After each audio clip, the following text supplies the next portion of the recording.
Recording in progress. Okay, Rana. So, in last class, we discussed the comparison between electrostatic and magnetic lines of force and related problems on electric flux density, and we discussed relation between electric flux density B and electric field intensity E, and also we discussed the electric flux and electric field intensity. ఇవన్నీ మనం కొంచెం last క్లాస్లో discuss చేసాం మనం. మరి మీకు ఇప్పుడు gap వచ్చింది, ఎంతమంది గుర్తుందో లేదో. ఈ క్లాస్ అంతా డిస్కస్ చేస్తాం, కొన్ని ప్రాబ్లమ్ చేస్తాం. సో దీన్ని ఏంటంటేనన్నా మీరు ఈ ప్రాబ్లమ్స్ నేను పీడిఎఫ్ పెట్టాను కదా, కొంచెం ఇవి ప్రాక్టీస్ చేయండి మా అందరు కూడా. సో ఈ పీడిఎఫ్ పెట్టాను, మీకు పీడిఎఫ్ పెట్టాను కానీ problems on electric field intensity. So నార్మల్గా they given charge, force and ఈ ఫైండ్ అవుట్ చేయాలి జస్ట్ యూజింగ్ ఆఫ్ ఫార్ములాస్. మీకు ఏంటంటే అన్ని ఫార్ములాస్ బేస్ చేసుకొని చిన్న చిన్న ప్రాబ్లమ్స్ ఉంటాయన్న. 1 mark 3 marks or 5 marks any అంటే simple, only depends on only one problem, one formula. ఇక్కడ చిన్న చిన్న ప్రాబ్లమ్స్ ఏంటంటే మీకు 1 మార్క్ కానీ 3 మార్క్స్ కానీ ఇస్తాను నేను. సో అవి కొంచెం కంపల్సరీ ప్రాబ్లమ్స్ ప్రాక్టీస్ చేయండి. సో ఇది లాస్ట్ క్లాస్లో డిస్కస్ చేశాను మనం నెక్స్ట్ వచ్చేసి today we go for Gauss theorem. So మనకి ఏంటంటే సిలబస్ ఎగ్జామ్స్ కూడా 9th నుంచి ఉన్నది. మనకి ఇంకో చిన్నవి 2 చాప్టర్స్ ఉన్నాయి. లాస్ట్ 5 and 6 వచ్చేసి చిన్న చాప్టర్స్ ఉన్నాయి, కంప్లీట్ చేద్దాం ఈ లోపల. ఇంకొకటి 4th కంప్లీట్ చేస్తే మనకి 5 and 6 సింపుల్ చాప్టర్స్. సో మనకి today we are going to discuss about Gauss theorem. మీకు స్క్రీన్ కనిపిస్తుంది, నా వాయిస్ వినిపిస్తుంది కదమ్మా? లో ఉందా? 1 సెకండ్ నాన్న, 1 సెకండ్.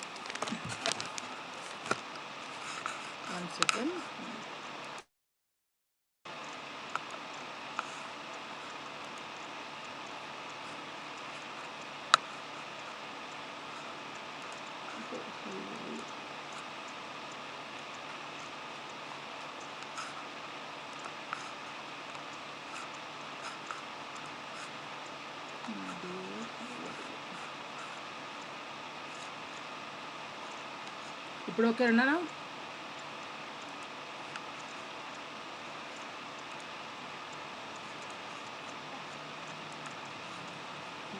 లాలు ప్రసాద్ ఇప్పుడు వినిపిస్తుందా నాన్న?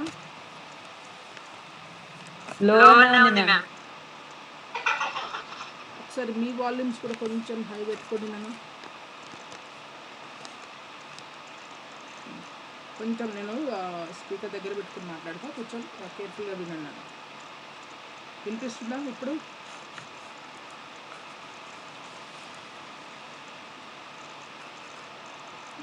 ఓకేనా? Next we go for Gauss theorem నాన్న. గాస్ థీరం ఇది కూడా మనకి important question. They ask for 1 mark or 3 marks question నాన్న. So Gauss theorem is nothing but it is the, you can consider for example any area. ఇది ఒక area అన్న. So just all of you observe the diagram. So just you can consider some area part. So the total electric flux, మనం symbol ఇక్కడ psi అంటున్నాం నాన్న. అక్కడ magnetic ఫీల్డ్లో symbol pi, but in electrostatic field we can symbol as the psi. This is the psi. So the total electric flux psi, electric flux emanating from a closed surface is equal to the total charge enclosed by the surface. So ఇక్కడ ఏంటంటే నన్న first just we can assume this is the one area, some particular ఒక area. So ఏరియాలో మనకి it has the number of charges, positive charges or negative charges. So Gauss theorem states the total sum of electric flux in a particular area. అంటే మనకి ఒక ఏరియాలో ఉన్న total electric flux is called Gauss theorem. So ఇక్కడ వచ్చేసి మనకి electric flux symbol ఈ formula ఉంది కదా. ఈ ఫార్ములాలో వచ్చేసి మనకి psi is the electrical flux, that is equal to sigma I is equal to 1 to n QI. QI means it is the ఇక్కడ అంటే ఏంటంటే I is equal to 1 to n కదన్నా, అట్లా ఎన్ అన్నా ఉండని, అంటే Q1 Q2 Q3 ఎన్ అన్నా ఉండని, that is the total sum. It may be positive or negative, it can consider total sum. ఎట్లా అంటే ఫార్ములా వచ్చేసి, so in this surface this the plus Q1 plus Q2 minus Q3 minus Q6 minus Q4 plus Q5. So the charges will be positive charge and negative charge. So అట్లా ఎట్లా charge ఉన్నా కూడా మనకి ఏమవుతుందంటే the total sum of Gauss theorem states it is the total sum of flux. అప్పుడు ఏమవుతున్నా psi is equal to Q1 plus Q2 minus Q3 minus Q4 plus Q5 minus Q6. So దీన్ని సీక్వెన్స్లో పెట్టేస్తే ఒకవేళ మనకి ఏంటంటే ఇన్ జనరల్గా total flux ఏంటంటే sum of all, but it maybe ఒక ప్లస్ ఉంటే ప్లస్ కన్సిడర్ చేస్తాం, మైనస్ ఉంటే మైనస్ కన్సిడర్ చేస్తాను నేను. సో ఇక్కడ వచ్చేసి ఏంటంటే it is the total sum of flux in a particular area, that is called Gauss theorem. మనకి 1 మార్క్ కానీ 3 మార్క్స్ కానీ ఇస్తారు నేను. సో దీంట్లో ఏం రాస్తాం మనం, sigma I is equal to 1 to n QI, ఇట్లా రాస్తే ఏంటంటే total sum of all. I is equal to 1 to n అంటే ఎన్ అన్నా ఉండని, 1 to some number any number. So ఇక్కడ వచ్చి వీ కెన్ కన్సిడర్ 6 అంటే దట్ ఈస్ ద n అనమాట. ఇక్కడ వచ్చేసి మనకి 6 అంటే n, అట్లా n అయినా ఇవ్వచ్చు వాళ్ళు. So that is sigma is equal to I is equal to 1 to n QI. So QI is equal to Q1 plus Q2 అప్పుడు సో ఆన్, అది మనం గాస్ థీరమ్ అంటాం. So next we have another few definition అన్న, ఇవి చిన్న definitions. మీరు ఏంటంటే only definitions గుర్తుపెట్టుకున్నాను, ఇవంతా టోటల్గా ఎక్స్ప్లెనేషన్ అవసరం లేదు ప్రస్తుతం. So electric potential in normal electrical field we discuss the electrical potential, that is nothing but voltage. So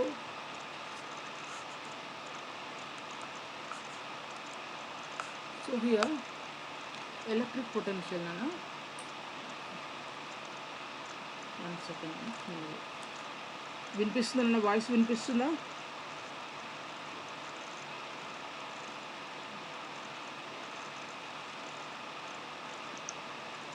one second అన్న, 1 సెకండ్, మొబైల్ డేటా కనెక్ట్ చేస్తున్నా.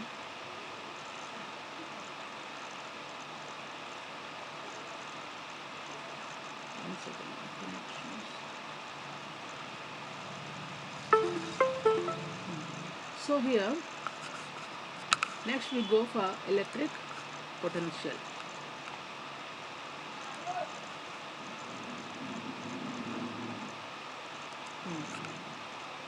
So electric potential వచ్చేసి is nothing but voltage అన్న. Voltage means ఏంటంటే నార్మల్గా already we discussed in third chapter, BWలో third చాప్టర్లో. So electric potential is equal to work done by charge, that is equal to work done అంటే ఎంత work అయింది మనకి అనేది, ఆడ work done W by Q in volts. మామూలుగా electric potential is units is volts. So ఇక్కడ వచ్చేసి మనకి ఇది డెఫినేషన్ అన్న. The electric potential at a point in an electric field is defined as the work done in bringing A unit positive charge. నార్మల్గా work done అంటే ఏంటంటే ఒక unit positive charge, electric potential at a point in an electric field. So నార్మల్గా ఏంటంటే work done అంటే ఏంటంటే నేను నార్మల్గా F into force into distance, ఎంత ఫోర్స్ అప్లై చేసాం, ఎంత డిస్టెన్స్ మూవ్ అయింది is the work done. So electrical work done అంటే మెకానికల్ వర్క్ డన్ అంటారు. సో ఇక్కడ వచ్చేసి electric potential at a point in an electric field is defined as the work done. So ఆ work done by per unit positive charge అంటే 1 positive charge అంటే 1 coulomb. So that is electric potential W by Q volts. ఇదొకటి ఏంటంటే మీరు just you have to remember the only definition అని, ఒక definition గుర్తుపెట్టుకోండి for 1 mark. Next వచ్చేసి dielectric strength. So dielectric strength వచ్చేసి మనకు ఆల్రెడీగా మనకి మ్యాగ్నెటిక్ ఫీల్డ్లో కూడా వస్తుంది మనం. సో దీంట్లో ఇది కూడా వచ్చేసి మీకు డెఫినేషన్ సరిపోద్ది. So what is dielectric strength? Dielectric strength is defined as the property of material or medium which enables it to withstand electric stress without damage or breakdown. So another definition, the maximum voltage that the material can be withstand without rupture or breakdown is called dielectric strength. So మీకు సింపుల్గా dielectric strength అంటే ఏంటంటే ఇప్పుడు for example మనం ఒక maximum voltage point తీసుకున్నాం అనుకున్నాను. So మనం అప్లై చేస్తూ ఉన్నాం. అయితే మ్యాక్సిమం వోల్టేజ్ ఎక్కడైతే అది బ్రేక్ అవుతుందో, రప్చర్ అవుతుంది అంటే ఫర్ ఎగ్జాంపుల్ మీకు సింపుల్గా చెప్పాలంటే బాయిల్ వాటర్ పెట్టామనుకోండి, అది ఎట్లన్నా వాటర్ని హీట్ చేస్తూ ఉంటేనే అట్ పర్టికులర్ 100 degrees టెంపరేచర్ దగ్గర ఏమవుతుంది, వాటర్ అనేది బాయిల్ అవుతుంది. సో 100 degrees అనేది దానికి rupturing final maximum temperature. Same అట్లే the maximum voltage that is nothing but dielectric stress ఎక్కువ. So the maximum voltage that the material can be withstand without rupture or break down is called dielectric strength. అంటే మనకి ఎక్కడైతే ఒక voltage particular అంటే maximum point దగ్గర మనం break down అవుతుందో దానికంటే ముందు పాయింట్, దాన్ని మనం డైఎలక్ట్రిక్ స్ట్రెంత్ అంటాం. Dielectric strength. So it is measured in kilovolts per mm or kilovolts per centimetre or kilovolts per metre కానీ సెంటీమీటర్స్ కానీ మిల్లీమీటర్స్ కానీ ఏమైనా మెజర్ చేసుకోవచ్చు. Kilovolts per mm, that is the dielectric strength. So దీంట్లో వచ్చేసి మనకి ఇదొకటి డైఎలక్ట్రిక్ స్ట్రెంత్ డెఫినేషన్ అండి. Just you have to remember dielectric strength definition. Next కనిపిస్తలేదు నాన్న? ఓకే నాన్న, I will share again.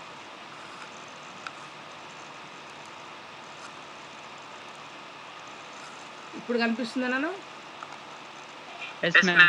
Okay నాన్న. So dielectric strength, just you have remember dielectric strength నాన్న. మీరు కొన్ని డెఫినేషన్స్ గుర్తుపెట్టుకున్నాను. ఒకటి వచ్చేసి ఎలక్ట్రిక్ పొటెన్షియల్ ఒకటి, నెక్స్ట్ డైఎలక్ట్రిక్ స్ట్రెంత్ ఒకటి, next is the dielectric constant. ఇవన్నీ ఏంటంటే మీకు డెఫినేషన్ సరిపోతాయి నేను ఎక్స్ప్లెనేషన్. ఇదంతా ఏంటంటే మనకు this will be related to already మనం ఎలక్ట్రిక్ ఫీల్డ్ మ్యాగ్నెటిక్ ఫీల్డ్లో డిస్కస్ చేసాం. బట్ ఏంటంటే మనకి టర్మ్స్ డిఫరెంట్. ఇక్కడ వచ్చేసి నెక్స్ట్ డైఎలక్ట్రిక్ కాన్స్టాంట్ అంటే మనం ఇంతకుముందు పర్మియబిలిటీ అని వచ్చాం కదన్నా. సో ఇక్కడ వచ్చేసి మనకు εr dielectric means permittivity, relative permittivity ఉంది కదా, ఆ రిలేటివ్ పర్మిటివ్నే డైఎలక్ట్రిక్ కాన్స్టాంట్ అంటాం. డైఎలక్ట్రిక్ కాన్స్టాంట్ అంటే రిలేటివ్ పర్మిటివిటీ, అది గుర్తుపెట్టుకోవాలి మీరు అన్న. డైఎలక్ట్రిక్ కాన్స్టాంట్ డెఫినేషన్ ఏంటి అంటే nothing but it is the relative permittivity. మీరు కన్ఫ్యూజ్ కావద్దు, డైఎలక్ట్రిక్ కాన్స్టాంట్ అన్నా లేదు అంటే రిలేటివ్ పర్మిటివిటీ అన్నా సేమ్. ఒక definition, the ability of A dielectric material to concentrate electric lines of force in a medium is called dielectric constant or relative permittivity of that material. So మనం ఇంతకుముందు last క్లాస్లో relative permeability discuss చేస్తాం. మనం ఇక్కడ ఇండక్టెన్స్లో ఏం చేస్తాం మనం relative permeability discuss చేస్తాం. సేమ్ ఇక్కడ కూడా మనకి in కెపాసిటెన్స్లో ఎలక్ట్రోస్టాట్స్లో we are discussed about the permittivity, relative permittivity, absolute permittivity. అక్కడేమో మ్యూ అన్నాం నాన్న, ఇక్కడ ఎప్సిలాన్ అంటాం. Epsilon is equal to epsilon naught epsilon r. So ఈ ఎప్సిలార్ ఆర్ రిలేటివ్ పర్మిటివిటీ అనేది is nothing but dielectric constant. So మనం ప్రాబ్లంలో ఏం చేస్తున్నాం, ఎయిర్కి అయితే 1 అట్లా తీసుకున్నాం కదా నాన్న, అక్కడ సేమ్ మ్యూ ఆర్కి ఎట్లాగో ఇక్కడ కూడా అంతే. అది వచ్చేసి మనకి ఇది వాల్యూస్ నాన్న. సో మైకాక్ అనుకోండి, మీ ఎప్సిలార్ ఆర్ ఏమవుతుంది 4 to 8 ఉంటుంది. ఎయిర్ అనుకోండి 1, పేపర్ అయితే ఇట్లా. సో ఇది వచ్చేసి మీకు ఎగ్జామ్లో ఇస్తారు. సమ్ టైమ్స్ ఒకసారి ఏం చేశారంటే 1 mark క్వశ్చన్కి ఇవి 4 అడిగారు నన్ను. సో అంటే నార్మల్గా give the 4 examples for dielectric constants అని అడిగారు. 4 అడిగారు ఇట్లా. ఇది just you have to remember నాన్న. ఈ వాల్యూస్ కొంచెం గుర్తుపెట్టుకోండి, కొంచెం సింపుల్గా ఉన్న ఒక 4 values గుర్తుపెట్టుకోండి. నార్మల్గా ఎయిర్ అయితే 1, అక్కడ మనకి రిలేటివ్ పర్మియబిలిటీ అయినా రిలేటివ్ పర్మిటివిటీ అయినా ఎయిర్కి కామన్ 1, మిగిలినవి కొంచెం చేంజ్ అవుతున్నాయి, కొంచెం వాల్యూస్ చేంజ్ అవుతాయి. లాలు ప్రసాద్ నాకు కొంచెం లాస్ట్ క్లాస్ అయిపోతే నాకు ప్రజెంట్ ఇచ్చేవారు చెప్పు. So this is the dielectric constant అన్న. సో ఇక్కడ వరకు ఏంటంటే just you have to remember few definition. ఇక్కడ నుంచి మనకి ఇంపార్టెంట్ అన్న. సో ఇది ఈస్ ద ఇంపార్టెంట్ వన్. ఇక్కడ నుంచి మనకి చాలా ఇంపార్టెంట్ ఎస్ఏ క్వశ్చన్స్ వస్తాయి. So in last chapter we discussed about the inductance. Inductance అంటే ఎల్, ఇక్కడ వచ్చేసి కెపాసిటెన్స్ సి. మనం నార్మల్గా మీకు ఫస్ట్ మీరు కాలేజ్కి వచ్చినప్పుడు మనం ఒక డిస్కస్ చేసాం ఏంటి, యాక్టివ్ కాంపోనెంట్స్, పాజిటివ్ కాంపోనెంట్స్ అని మీకు ఫస్ట్ క్లాస్లో చెప్పాను, ఇంట్రడక్షన్ క్లాస్లో. సో మనకి active components means voltage and current. Voltage and current are the active components. Passive components అంటే ఆర్ఎల్సి. ఆర్ అంటే రెసిస్టెన్స్, ఎల్ అంటే ఇండక్టెన్స్, కెపాసిటెన్స్, సి అంటే కెపాసిటెన్స్.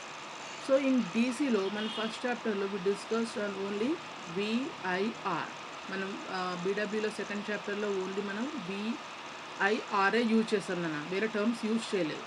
బట్ ఇక్కడ వచ్చేసి మనకి అంటే మన ఏసీ ఆల్టర్నేటింగ్ కరెంట్ వచ్చేసరికి మనకి ఇండక్టెన్స్ అండ్ కెపాసిటెన్స్ కూడా ఇంట్రొడ్యూస్ అవుతున్నాను. So in last chapter we discuss the inductance.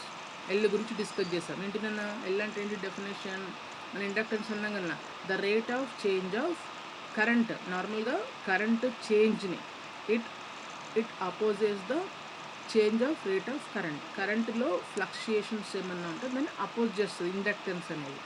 నార్మల్గా కెపాసిటెన్స్ ఏం చేస్తుంది అంటే ఇట్ స్టోర్స్ ద ఎనర్జీ. దాన్ని మనం కెపాసిటర్ అంటాం. ఇప్పుడు రెసిస్టెన్స్. రెసిస్టర్ అంటే ఏంటి, రెసిస్టర్ అనేది ఒక డివైస్. రెసిస్టర్ అంటే డివైస్, రెసిస్టెన్స్ అంటే అందులో ఉన్న ఎనర్జీ. ఇప్పుడు 4 ohm 5 ohm అంటాం కదా, 4 ohm 5 ohm అనేది resistance. Resistor is the device. So same ఇక్కడ కూడా ఏంటి మనకి కెపాసిటెన్స్. సో ఈ కెపాసిటెన్స్ అంటే capacitor is a device and capacitance is the అందులో ఉన్న మనకి ఎనర్జీ. కొంచెం వాల్యూమ్ పెంచుతాను.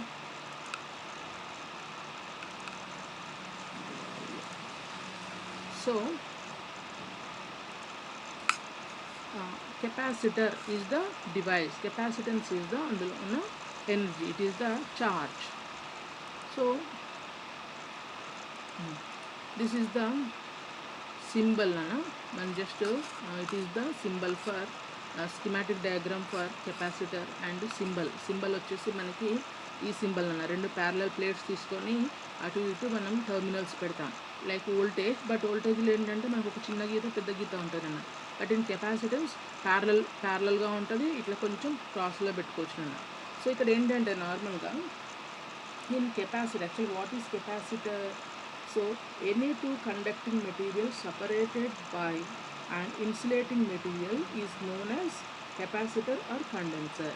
సో ఇక్కడ జస్ట్ డయాగ్రామ్ అబ్జర్వ్ చేయనా, ఈ 2 డార్క్ లైన్స్ ఉన్నాయి కదా, ఆ 2 డార్క్ లైన్స్ వచ్చేసి 2 కండక్టింగ్ ప్లేట్స్. ఏమైనా కండక్టింగ్ మెటీరియల్స్తో తీసుకున్న 2 ప్లేట్స్. ఈ 2 ప్లేట్స్ మధ్యలో ఏం చేస్తాము అంటే ఏదైనా ఇన్సులేటింగ్ మెటీరియల్ అంటే చెప్పాలంటే డైఎలక్ట్రిక్ మెటీరియల్ తీసుకుంటాం. అంటే all dielectric materials are insulating materials, but all insulating materials are not dielectric materials. కొన్ని డైఎలక్ట్రిక్ మెటీరియల్స్ ఉంటాయి, అవి కూడా అంటే all dielectric materials like insulating materials. So between మనకి ఇన్సులేటింగ్ మెటీరియల్ తీసుకుంటాం, అంటే బెస్ట్గా ఎయిర్ తీసుకోవచ్చు మనం, అందులో ఎంటీ పెట్టవచ్చు. సో అప్పుడు ఏం చేస్తాం, దీనికి ఒక బ్యాటరీ అండ్ ఒక స్విచ్ కనెక్ట్ చేస్తాం. సో అప్పుడు ఏమవుతుంది, నార్మల్గా ఎప్పుడైతే మనం స్విచ్ క్లోజ్ చేస్తామో ఇందులో ఉన్న పాజిటివ్ ఛార్జెస్ నెగిటివ్ ఛార్జెస్ ఏమవుతుందంటే ఈ 2 ప్లేట్స్ అట్రాక్ట్ చేసుకుంటాయి. అంటే ఒక ప్లేట్ దగ్గర పాజిటివ్ ఛార్జెస్, ఇంకొక ప్లేట్ దగ్గర నెగిటివ్ ఛార్జెస్ అక్కడ స్టిక్ అయిపోతాయి. ఇప్పుడు ఏమవుతుందంటే స్టిక్ అయినప్పుడు the energy will be stored in కెపాసిటర్లో ఎనర్జీ స్టోర్ అవుతుంది. ఇన్ కేస్ ఆఫ్ మనం బ్యాటరీని రిమూవ్ చేసేసి ఒక ల్యాంప్ పెట్టామనుకోండి, యూజింగ్ ఆఫ్ అంటే కెపాసిటర్లో ఉన్న ఛార్జ్ యూజ్ చేసుకొని ద ల్యాంప్ విల్ గ్లోస్. అంటే the capacitor will be stores and it will be discharges. Capacitors నుంచి ఏంటంటే లైక్ బ్యాటరీ లాగా అది డిశ్చార్జ్ కూడా చేస్తున్నాను. అంటే capacitor it stores the electric charge. So sometimes it will be అది డిశ్చార్జ్ కూడా చేస్తున్నాను. సో ఇది వచ్చేసి నార్మల్గా మనకి schematic diagram for capacitor. So capacitor అంటే ఏంటన్నా, nothing but two parallel conducting materials, two parallel plates conducting material తీసుకొని between that it has the some dielectric material. ఆ ప్యారలల్ ప్లేట్ మధ్య 2 డైఎలక్ట్రిక్ మెటీరియల్ ఉంటుందన్న. అప్పుడేంటి, మనం బ్యాటరీతో కనెక్ట్ చేయగానే the positive charges will B stores at one particular plate and the negative charges will be stored in another particular plate. అప్పుడు ఏమవుతుంది, the charge will be stored in a capacitor. And also when we are removing the battery and we will connect any lamp కానీ ఏదైనా connect చేస్తామనుకున్నాను, అప్పుడు ఏమవుతుంది, the capacitor will be discharges the charge. Capacitor అనేది మనకి discharge చేస్తుంది. అప్పుడు ఏమవుతుంది నాన్న, మనకి ల్యాంప్లో గ్లో అవుతుంది. అది నార్మల్గా కెపాసిటర్ వర్కింగ్. సో ఇక్కడ వచ్చేసి మనకి ఈ ఎయిర్ బదులు ఏం చేసుకోవచ్చు, మనం మైకా తీసుకోవచ్చు, పేపర్, సిరమిక్, ఎలక్ట్రోలైటిక్, ఏదైనా మనం ఒక డైఎలక్ట్రిక్ మీడియంని తీసుకోవచ్చు మనం. సో నార్మల్గా అది కెపాసిటర్. సో ఇక్కడ వచ్చేసి how does capacitor stores energy. నార్మల్గా కెపాసిటర్ ఎట్లా స్టోర్ చేసుకుంటుంది ఎనర్జీని. ఇప్పుడు నేను చెప్పినట్టు, so these are the diagrams అన్న. So first you can observe this first diagram. ఈ ఫస్ట్ డయాగ్రామ్లో ఏముంది, only A and B are the 2 parallel plates. 2 plates నార్మల్గా మనకి ఇవి సర్క్యులర్ షేప్లో ఉండొచ్చు, రెక్టాంగిల్ షేప్లో ఉండొచ్చు. ఈ ప్యారలల్ ప్లేట్ అంటే మనకి క్రాస్ వ్యూ కనిపిస్తుంది అనమాట. ఇదంతా సైడ్ వ్యూ. ఈ 2 ప్లేట్ అనేది సైడ్ వ్యూ. ఈ మధ్యలో ఏం చేస్తాం, ఏబీకి మధ్యలో ఒక dielectric material, for example air ఉందనుకున్నాను. సో మనం ఒక బ్యాటరీ అండ్ ఒక స్విచ్ కనెక్ట్ చేసాం. ఇట్లా నెక్స్ట్ సెకండ్ డయాగ్రామ్ రండి. సెకండ్ డయాగ్రామ్స్ వచ్చినప్పుడు ఏమవుతున్నా, ఇక్కడ స్విచ్ ఏం చేస్తారు, the switch will be close చేసినప్పుడు ఏమవుతుంది,